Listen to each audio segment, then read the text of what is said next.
उनको जानना चाहिए कि they don't know the psychology of women. किसी कोई भी अपनी नस्ल के बारे में, अपनी औलाद के बारे में जो फ़िक्रमंद होती है वो ख़वातीन ही होती है। तो इन ख़वानीन के ज़रिए, इन ख़वानीन के पीछे जो इनके काले करतूत छुपे हुए हैं, इन ख़वानीन के पीछे इसको ख़वातीन समझ चुके। नाज़रीन अस्सलाम वालेकुम। IAD टुडे के खबरनामे में आपका खैर मक़दम करते हैं। आइए बढ़ते हैं तफसीलात की तरफ। अगर आपने हमारे चैनल को सब्सक्राइब नहीं किया है तो आपको यहाँ सब्सक्राइब बटन दिख रहा है, उसे क्लिक करिए और सब्सक्राइब कीजिए और साथ ही साथ बेल आइकॉन को भी क्लिक करिएगा जिससे कि आपको ताज़ा अपडेट मिलते रहें। SC ST पसमानदा तबकात और अक़लियती तबके से ताल्लुक़ रखने वाली सैकड़ों ख़वातीन ने आज धरना चौक इंदिरा पार्क पर CAA के खिलाफ दिन भर का धरना मुनज़्ज़म किया। एहतजाजी ख़वातीन ने मरकज़ी हुकूमत से मुतालबा किया कि वो फिलफौर इस स्याह कानून को वापस ले और इसे अन्ना का मसला न बनाए। धरना देने वाली ख़वातीन में जनरल सेक्रेटरी प्रदेश कांग्रेस कमेटी उज़्मा शाकिर, शिराज खान, जहदका शीबा मीनाई और दूसरे शामिल थे। धरना का आगाज़ 11 बजे हुआ और जो शाम 5 बजे तक जारी रहा। पुलिस ने सारे इलाके में वसीतर सिक्योरिटी बंदोबस्त किए थे। दाखिला खामोशी यहाँ पर SC ST माइनॉरिटीज़ फ्रंट की जानिब से सिट इन प्रोटेस्ट धरने का एहतमाम किया गया है धरना चौक इंदिरा पार्क के अपोजिट। तो यहाँ पर हम बहनें काफ़ी तादाद में यहाँ पर शरीक हुई हैं और अल्हम्दुलिल्लाह आप देख रहे हैं कि ये जो यहाँ पर एहतमाम किया गया है, यहाँ का एरिया पूरा ख़वातीन से भर गया है, जो ये ज़ाहिर कर रहा है कि हमारी बहनों के अंदर CAA, NPR और NRC को लेकर काफ़ी ख़दशात हैं। जो गवर्नमेंट ये सियाह क़वानीन लाना चाह रही है, हमारी बहनें हिंदुस्तान की ख़वातीन उससे हरगिज़ मुत्तफ़िक़ नहीं है, इसलिए ये लगातार एक जहद मुसलसिल कर रही हैं इन क़वानीन के ख़िलाफ़ और अपनी नाराज़गी का इजहार कर रही हैं, एहतजाज दर्ज कर रही हैं। ख़वातीन का ऐसा मामला होता है, जो लोग ये एतराज़ कर रहे हैं कि ये इस प्रोटेस्ट के अंदर ख़वातीन ही क्यों हिस्सा ले रहे हैं, उनको जानना चाहिए कि they don't know the psychology of women. किसी कोई भी अपनी नस्ल के बारे में, अपनी औलाद के बारे में जो फ़िक्रमंद होती है वो ख़वातीन ही होती है। तो इन ख़वानीन के ज़रिए, इन ख़वानीन के पीछे जो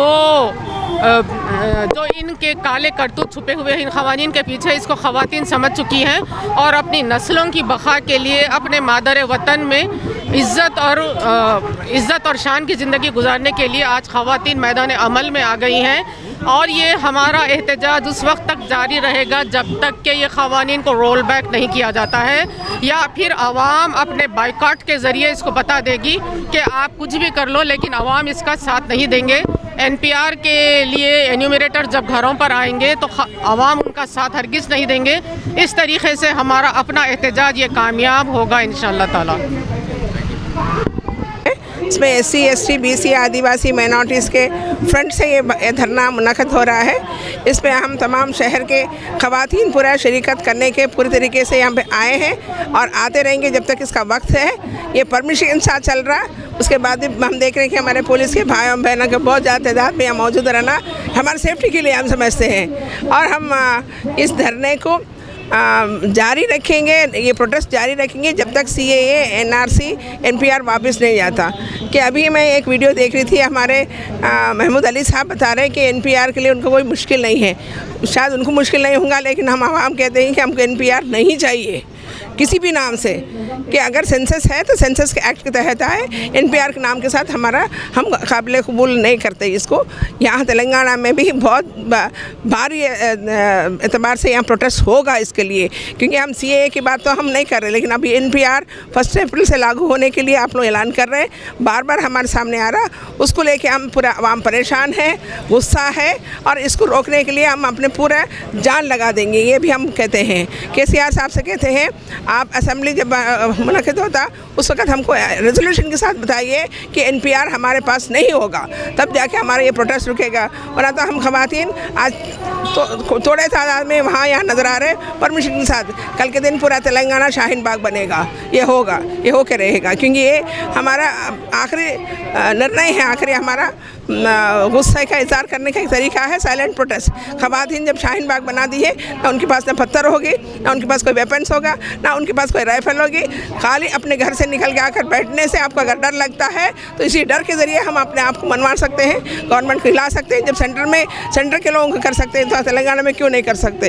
कि सीपी साहब से मैं कहती हूँ, सीपी साहब आप आना का मसला मत लो इसको, ये हमारा ख़वातीन का दर्द है, दुख है। आप वाकई हमारे बारे में आप समझना चाहते हैं, आप हमको जिम्मेदारी दीजिए। हम शाहीन बाग बनाएंगे और इसको लॉ एंड ऑर्डर के तहत ही रखेंगे, कोई ऐसा ऑनलाइन वायलेंस नहीं होगा। ये हम कहते हैं, हम प्रॉमिस करते हैं। हमारा तो इतने गट्स है कि हम हमारे ख़वातीन को पूरी तरीके से कंट्रोल कर सकते हैं। आप क्यों डर रहे हैं, क्यों डरा रहे हैं हमको पुलिस से? ये नहीं चलेगा, ये आगे बिल्कुल नहीं चलेगा। ये बात मैं कहना चाहती हूँ। आप दोबारा CAA, NRC, NPR को रोकने के लिए हमारा पूरा वक्त और हमारा लास्ट ड्रॉप ऑफ ब्लड, आखिरी सांस लगा देंगे। आपका नाम मैडम? मेरा नाम खालिदा परवीन, समाजी कारकुन, हैदराबाद।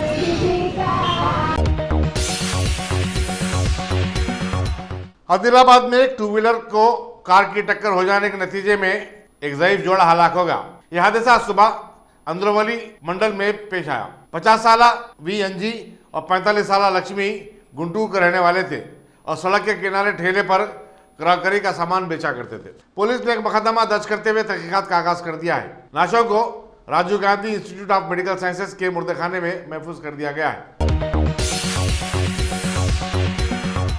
रियासती वज़ीर तालीम सबीता इंदिरा रेड्डी ने मीरपेट म्यूनिसिपल कॉर्पोरेशन में अर्बन इम्प्रूवमेंट प्रोग्राम के सिलसिले में मुनक़िदा इजलास में शिरकत की। जिला collector Amoy Kumar, deputy collector Prateek Jain, mayor Durga Deeplal Chauhan, deputy mayor Vikram Reddy के अलावा कॉर्पोरेटर्स और पार्टी कायदीन भी इस मौके पर मौजूद थे। दिल्ली असेंबली के 3 रोजा इजलास का आज से आगाज हो गया। पहले दिन chief minister Arvind Kejriwal, deputy chief minister Manish Sisodia समेत 9 मुंतखब अरकान ने हलफ लिया। वजीर माहौलियात गोपाल राय और वजीर सेहत सत्येंद्र जैन भी हलफ लेने वालों में शामिल थे। ग्रेटर कैलाश के रुकन असेंबली सौरभ भारद्वाज ने बजरंग बली हनुमान के नाम पर हलफ लिया और हलफ लेने के बाद जय हनुमान का नारा भी लगाया। बुरारी के रुकन असेंबली संजू झा रिवायती लिबास पहने हुए थे, उन्होंने मैथिली जुबान में हलफ लिया। मीठा महल के रुकन असेंबली शुएब इकबाल ने, जिन्हें प्रोटेम स्पीकर बनाया गया था, मुंतखब अरकान को रुकनियत का हलफ दिलाया। बदरपुर के बीजेपी रुकन असेंबली रामवीर सिंह बदौरी ने, जिन्हें कबल से अपोजिशन लीडर चुना गया, हलफ लेने के बाद शुएब इकबाल से बगलगेर हो गए। बदौरी और शुएब इकबाल 1993 में पहली मरतबा दिल्ली असेंबली के लिए मुंतखब हुए थे। 70 रुकनी दिल्ली असेंबली में आम आदमी पार्टी के अरकान की तादाद 62 है, जबकि बीजेपी सिर्फ 8 सीटों पर कामयाबी हासिल कर सकी। कोरोना वायरस के जुनूब मशरकी एशियाई ममालिक सिंगापुर, थाईलैंड, फिलिपाइन, वियतनाम के अलावा श्रीलंका और नेपाल तक फैल जाने के बाद हैदराबाद और पूरी रियासत में महकमे सेहत को देदार अब भी चौकसी बरकरार रखे हुए हैं। शमशाबाद के राजीव गांधी इंटरनेशनल एयरपोर्ट पर बैरून ममालिक से आने वाले मुसाफिरीन की स्क्रीनिंग का सिलसिला जारी है। रियासती वजीर फाइनेंस टी हरीश राव ने पट्टनम प्रगति प्रोग्राम के तहत संगारेड्डी के वार्ड 8 की कॉलोनियों का दौरा किया और वहां साफ सफाई का बशमूल बल्दी मसाइल का जायजा लिया। उन्होंने कमिश्नर बल्दिया को हिदायत दी कि वो कॉलोनियों के अवाम के मसाइल को फौरी हल करे। मकामी लोगों ने बरखी के झूलते हुए तारों की तरफ उनकी तवज्जो मबजूल करवाई और बताया कि इससे लोगों की जिंदगी को खतरा लाक हो गया है। बास खवातीन ने गैस सिलेंडरों और राशन की दुकानात पर अनाज की अदम दस्तियाबी की शिकायत की। महबूबनगर के district institute of educational training के सैकड़ों तलबा ने उनके कैंपस में तरकारी की मार्केट लगा दिए जाने के खिलाफ जबरदस्त एहतजाज किया। रियासती वजीर म्यूनिसिपल एडमिनिस्ट्रेशन KT रामाराव के दौरे के मौके पर किए गए इस सड़क रोको एहतजाज से पुलिस परेशान हो गई। पुलिस ने एहतजाजियों को ताकत का इस्तेमाल करते हुए गिरफ्तार कर लिया। आंध्र प्रदेश के chief minister YS Jagan Mohan Reddy ने पोस्ट इंटरमीडिएट के तलबा के लिए हॉस्टल और खाने पीने के मसारिफ की तकमील के लिए एक नई स्कीम जगन अन्ना वस्ती देवन्या शुरू किया है, जिसके लिए 2300 करोड़ रुपए मुख्तस किए गए। शुमाली साहिली आंध्रा के जिले विजयनगरम में इस स्कीम का आज इफ्तिताह किया गया। ITI पॉलिटेक्निक के अलावा पोस्ट ग्रेजुएट तालीम हासिल करने वाले 11,87,904 तलबा को इस स्कीम से फायदा होगा। IIT के तलबा को सालाना 10,000 पॉलिटेक्निक के तलबा को 15,000 और पोस्ट ग्रेजुएट के तलबा को 20,000 रुपए सालाना मिला करेंगे। चीफ मिनिस्टर ने वादियाजा विजयनगरम में दिशा पुलिस स्टेशन का इफ्तिताह भी किया। उनके हमरा deputy chief minister Pushpa Srivani, वजीर म्युनिसिपल एडमिनिस्ट्रेशन बोत्सा सत्यनारायण, वजीर दाखिला एम सचरिता, जिला कलेक्टर हरी जवाहरलाल भी मौजूद थे। मरकजी ममलिकती वज़ीर दाखिला जी किशन रेड्डी ने दिल्ली के इलाके मौजपुर में फूट पड़े तशद्दुद की मजम्मत की। उन्होंने कहा कि अमेरिकी सदर डोनाल्ड ट्रंप के दौरे दिल्ली के मौके पर तशद्दुद के वाक़यात बदबख्ताना है, क्योंकि इससे मुल्क की बदनामी होती है। किशन रेड्डी ने कहा कि उन्हें ऐसा महसूस होता है कि मुल्क को बदनाम करने की गर्ज से आमदन हंगामे किए गए और इसके पीछे एक साजिश मालूम होती है। मरकजी ममलिकती वज़ीर दाखिला जी किशन रेड्डी ने रामंतापुर में नेशनल साइबर रिसर्च सेंटर का इफ्तिताह किया। उन्होंने कहा कि दौरे हाजिर में साइबर क्राइम में इजाफा हुआ है और इसे निपटने के लिए टेक्नोलॉजी का इस्तेमाल जरूरी है। इफ्तिताही तकरीब में कमिश्नर पुलिस हैदराबाद अंजनी कुमार और कमिश्नर पुलिस रचाकोंडा महेश भगवत और दूसरे अहदेदार भी शरीक थे। बीजेपी के साबिक रुकन पार्लियामेंट शत्रुघ्न सिन्हा ने, जो पाकिस्तान के दौरे पर हैं, लाहौर में पाकिस्तानी सदर आरिफ अलवी से मुलाकात की।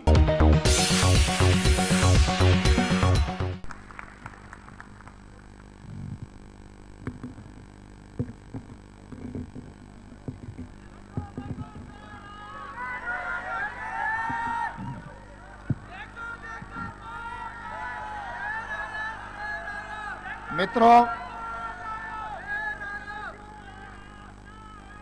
मंच पे बैठे हुए वरिष्ठ नेतागण और यहां पर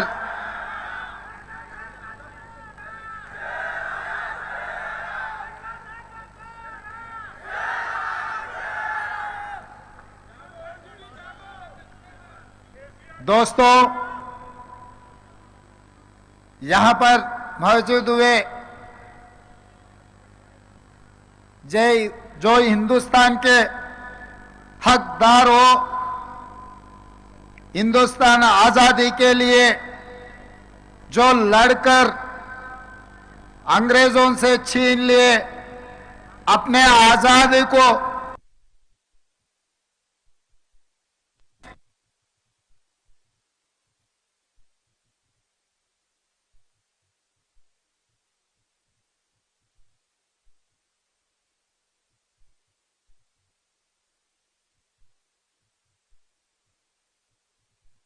अदा कर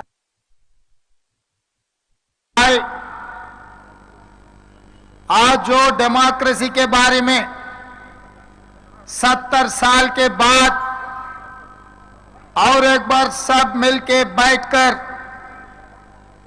सोचकर बात कर लेके जो कुर्सी में बैठने के लिए मोदी और अमित शाह जी ने जो कोशिश कर रहा है, उसको रोकने के लिए अब हम सब एक साथ मिलकर लड़ने का वक्त आया। इसीलिए आज यहां पर हम लोग सब, हमारे कांग्रेस के वरिष्ठ नेता शब्बीर अली साहब ने आपके साथ मिलकर अपने तरफ से, अपने ओर से लड़ने के लिए यहां पर आ चुका है। मैं एक बात बोलना चाहता हूं, जो नरेंद्र मोदी ने दोबारा प्रधानमंत्री बनने के बाद ये हिंदुस्तान के जो जनता युवता ये पूछना शुरू करे, हर एक साल नौजवानों को बेरोजगारी निकालने के लिए करोड़ नौकरी हर एक साल देने के लिए वादा किया था उनके इलेक्शन के मैनिफेस्टो में। इसका मतलब 10 साल में 10 करोड़ नौकरी नौजवानों को देने का उन वादा किए।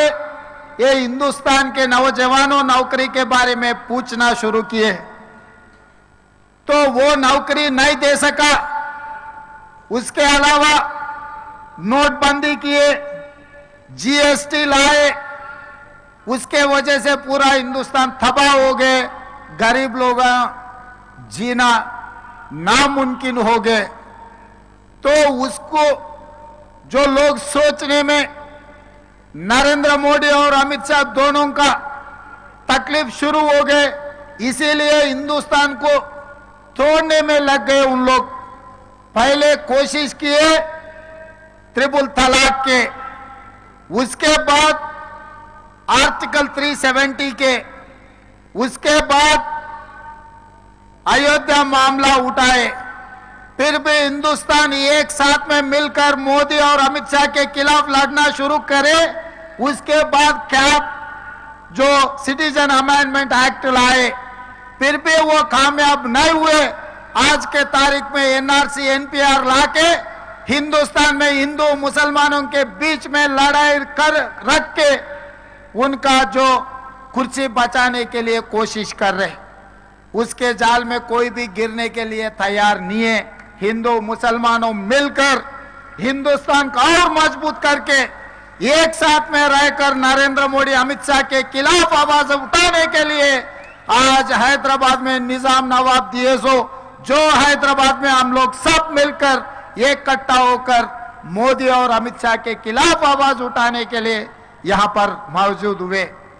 मगर तेलंगाना के माहौल के बारे में आपको लोगों को मैं 2-4 लफ्ज बोलना चाहता हूं, याद दिलाना चाहता हूं। जो मुसलमान के बच्चे साइकिल पंचर बनाने में, पान डब्बा में, अरेटी ये मोज बेचने में या ऑटो रिक्शा चलाने में, रिक्शा चलाने में गरीब से गरीब बनकर जब मुसलमान के बच्चे जीने का बहुत नामुमकिन था, वो टाइम पे अपना शब्बीर भाई राजशेखर रेड्डी साहब ने जब मुख्यमंत्री था, शब्बीर भाई ने मुसलमानों के तरफ से आवाज उठा के मुसलमान बच्चों को पढ़ने के लिए नौकरी में 5% रिजर्वेशन देने के लिए कोशिश करा। आजाद साहब ने सोनिया जी से बात कर लेके कहीं पर भी नहीं है तेलंगाना में मुसलमान भाइयों के लिए 4% रिजर्वेशन दिलाया।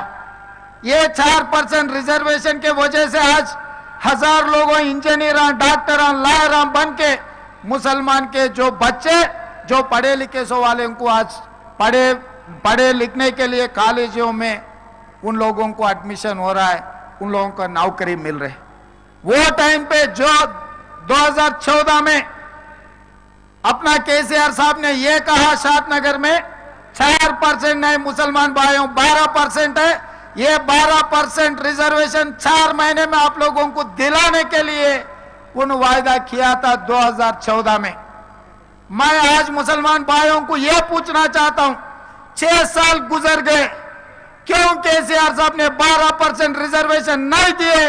अगर रिजर्वेशन नहीं दिया, हमारे भाई, हमारे अच्छा दोस्त असद साहब ने क्यों नहीं पूछ रहा है बोल के मैं यहां पर पूछना चाहता हूं। वो अपना भाई है, अपना दिल का टुकड़ा है, अपने तरफ से आवाज उठाने वाले हैं, फिर 12% रिजर्वेशन के लिए केसीआर साहब से क्यों ना लड़ रहा बोल के मैं यहां से पूछना चाहता हूं हमारे अच्छा दोस्त असद भाई से। और मैं ये कहना चाहता हूं, यहां पर हमारे भाई यहां जहां पर एमआईएम है, एमआईएम को वोट दो बोल रहे हैं, हम लोग को एतराज नहीं कर रहे हैं। मुसलमान भाइयों की आवाज बनकर आप जनता के लिए एमआईएम लड़ रहा। अगर मुसलमान भाइयों ने उन लोगों को वोट दिए, कोई दूसरे बात नहीं है, मगर उन्हें केसीआर साहब को वोट देने के लिए जगह जगह में तेलंगाना में गली गली में घूमकर केसीआर साहब को वोट देने के लिए कह रहे हैं ना।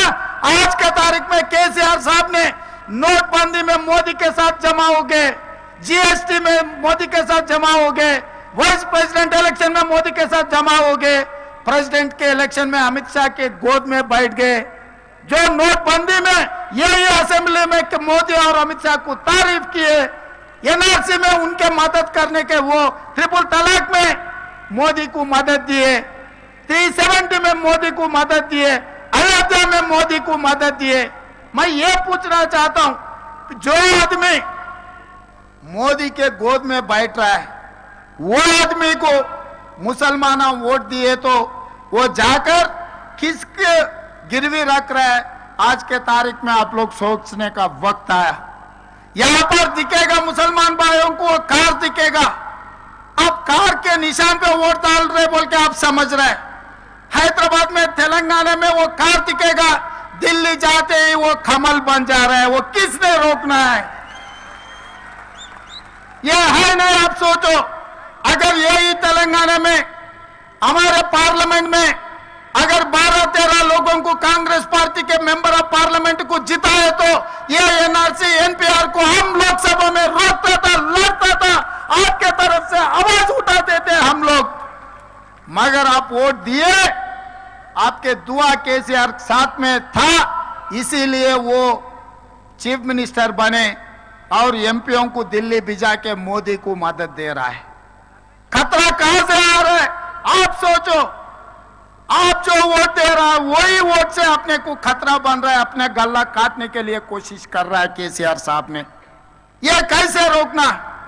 आज मोदी का ताकत इतना बढ़ गया, जो रीजनल पार्टीज एक एक राज्यों में एक एक रीजनल पार्टी के साथ अपने मुसलमान भाइयों ने जोड़ना शुरू करे। असेंबली इलेक्शन में अगर रीजनल पार्टी को अगर वोट दिए, जब पार्लियामेंट इलेक्शन आएगा तभी भी आप जो रीजनल पार्टी को वोट दिए, तो यहां पर केसीआर साहब ने मोदी का जमा हो गए दिल्ली जाके। आंध्र प्रदेश में जगन रेड्डी साहब ने वाईएसआर पार्टी उनके ही साथ में गए।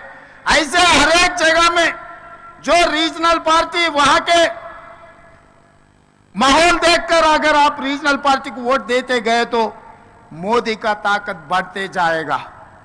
आप लोग सोचना है।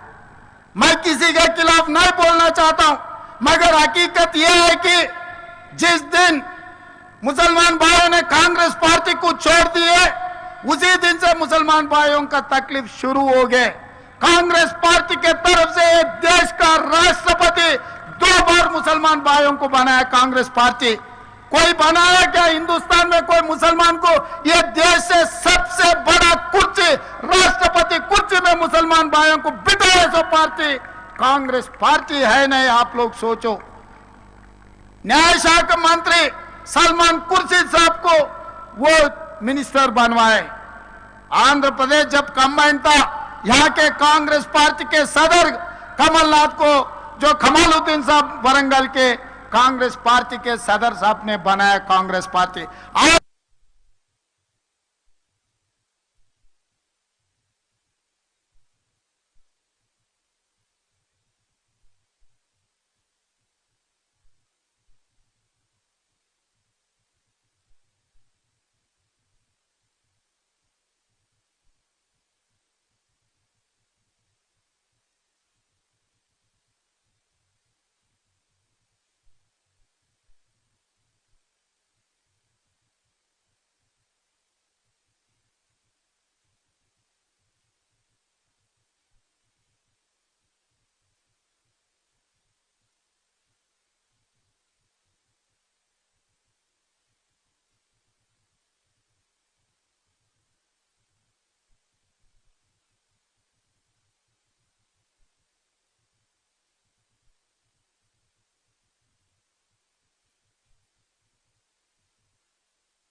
यहाँ के तेलंगाना मजहब में, तेलंगाना में हमेशा केसीआर साहब ये तारीफ करता निजाम नवाब को।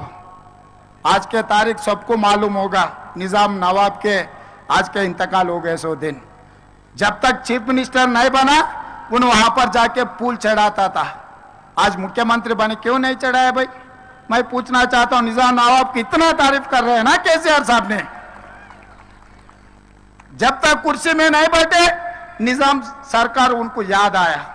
आज पूरा हैदराबाद में देखो, निजाम नवाब बनाए सो उस्मानिया हॉस्पिटल को तोड़ना चाह रहा है, असेंबली को तोड़ना चाह रहा है, उस्मानिया यूनिवर्सिटी को तोड़ना चाह रहा है। जितने भी निजाम नवाब हैदराबाद में जितने भी उनके निशान देके गए, ये हैदराबाद बोले तो निजाम नवाब निजाम सरकार के जो एरिया है पूरा जितने भी निशाना निजाम नवाब ने दिया वो पूरा तोड़ने के लिए केसीआर कोशिश कर रहा, उनके निशाने अपने सर पर रखने के लिए कोशिश कर रहा है। ये सोचो, नहीं तो क्यों वो उस्मानिया दवाखाना को तोड़ना चाह रहा है, नीलोफर दवाखाना को तोड़ना चाह रहे, ये नहीं गंडीपेट भी खत्म करने के लिए कोशिश कर रहा। आप एक बार यहाँ के ऐसे नौजवानों एक बार गंडीपेट जाओ, हिम्मत सागर जाओ, हुसैन सागर जाओ, कैसे खत्म करते जा रहा है उन्होंने। उनका मतलब यह कि है निजाम सरकार के निजाम नवाब के कोई भी निशान हैदराबाद में दिखना नहीं, अगर कुछ भी अगर दिखे तो केसीआर का निशान दिखाने के लिए कोशिश कर रहा। ऐसे आदमी के साथ संगत अगर अपन साथ दिए तो कल के दिन अपना भी कोई ये तेलंगाना में कुछ पहचान भी नहीं रहेगा। इसीलिए आज के तारीख में यहाँ पर जो भी मौजूद हुए, ये डर के बहुत लोग नहीं आए, पीछे जो कुछ काली पड़ा हुआ है, इसके वजह हमारा पुलिस कमिश्नर साहब ने। मैं यहां से मंच पे एक बात कहना चाहता हूं, कमिश्नर साहब आप आए बिहार से, फिर जाएगा बिहार नौकरी वो खत्म होने के बाद, डराने के लिए कोशिश मत करो, धमकाने के लिए कोशिश मत करो। हम लोग यहाँ ही पैदा हुए, यहाँ ही जीने वाले, यहाँ ही मरने वाले, यहाँ ही रहने वाले, हमारा हक है। ये जो धरना करना हमारा हक है, ये हक छीनने के लिए कमिश्नर साहब कोशिश मत करो। आप समझ रहे होगा आपको हुकूमत कौन दी है, हमको मालूम है। जो केसीआर साहब आपसे ये हैदराबाद को शाहीन बाग नहीं बनाने देते, भाई शाहीन बाग में क्या हुआ, आजादी के लिए लोग लड़ रहे, इसका मतलब हमको आजादी नहीं देने देते हैदराबाद में। आपको उतना ताकत है कमिश्नर साहब, कितना हिम्मत है आपको हमारे आम जनता को रोकने का, ये कोई तरीका नहीं है। आप तो 2 साल 3 साल रहने वाले ज्यादा से ज्यादा कमिश्नर बनकर हैदराबाद में, अगर 4 साल में आप रिटायर हो जाएगा फिर दोबारा आप बिहार को चले जाएंगे। मगर यहाँ से पैदा हुए यहाँ रहने वाले को धमकाने के लिए कोशिश मत करो कमिश्नर साहब। यहाँ से ऐसे नौजवानों को भी मैं यकीन दिलाना चाहता हूँ, केसों के लिए डरने वाले कोई नहीं है। मेरे ऊपर 60-70 केस लगा हुआ है, मेरे पीछे लगा हुआ है पुलिस वाले, और केसीआर साहब ने केसा के ऊपर केस के ऊपर और मजबूत बनते जा रहा हूं मैं। केस लगे तो क्या फर्क पड़ता है, डर के जीना कोई फायदा नहीं है। अगर लड़ के मरे तो भी कोई परवाह नहीं है, अगर लड़ना जीना है तो लड़ना पड़ेगा। क्योंकि ऐसा मोदी, ऐसा अमित शाह, ऐसे केसीआर को रोकना बोले तो उनके हाथ में कुछ बनकर ये पुलिस वाले चलाने के लिए जो कोशिश कर रहे हैं वो ठीक ठाक नहीं है। ये तो हमारे हक, हाई कोर्ट ने हमको ये हक दिया यहाँ पर धरना करने के लिए। जब हमको पसंद नहीं है सरकार का जो भी एक्ट बना रहे पार्लियामेंट में, वो एक्ट के खिलाफ हम लड़ सकते, हम लोग धरना कर सकते, हम लोग रास्ता रोको कर सकते। अगर होना बोले तो हैदराबाद तेलंगाना को बंद भी कर सकते, पूरा हिंदुस्तान पे बंद करने का ऐलान कर सकते। हम लोग एक नारा देंगे, पूरा हिंदुस्तान बंद हो जाएंगे। इसीलिए पुलिसों से चलाने के लिए कोशिश मत करो केसीआर साहब। आप ये समझ रहे कि जिस दिन वक्त आएगा कोई पुलिस वाले आपको बचा नहीं सकते वो कुर्सी में से उतारने से। हम लोग चाहे तो, हमारे मुसलमान भाई चाहे तो आपको कुछ नहीं बचेगा। वो कुछ मिले इन लोगों के वजह से, अगर कल के दिन वो कुछ निकल जाएगा इन लोगों के हाथों से, आपका कुर्सी निकल जाएगा बोल के मैं केसीआर साहब को बोलना चाहता हूं यहाँ से। इसीलिए भाइयों, कोई किसी ने डरने का जरूरी नहीं, किसी डरने का ये नहीं है। हम लोग आप लोगों के साथ में, और किसी के ऊपर अगर पुलिस वाले गलत केस अगर कुछ बनाए, हम लोग आपके साथ में रहेंगे, आपके तरफ से हम लोग लड़ेंगे। अगर कोर्ट में लड़ेंगे, असेंबली में लड़ेंगे, पार्लियामेंट में लड़ेंगे, गली से लेकर दिल्ली तक आप लोगों के लिए हम लोग लड़ेंगे, आपके साथ में रहेंगे। आप लोग हमारे साथ में रहो, हम सब मिलके मोदी और अमित शाह के खिलाफ लड़ेंगे बोल के आप लोगों को यकीन दिलाते हुए मैं यहाँ से आप लेता हूँ। शुक्रिया।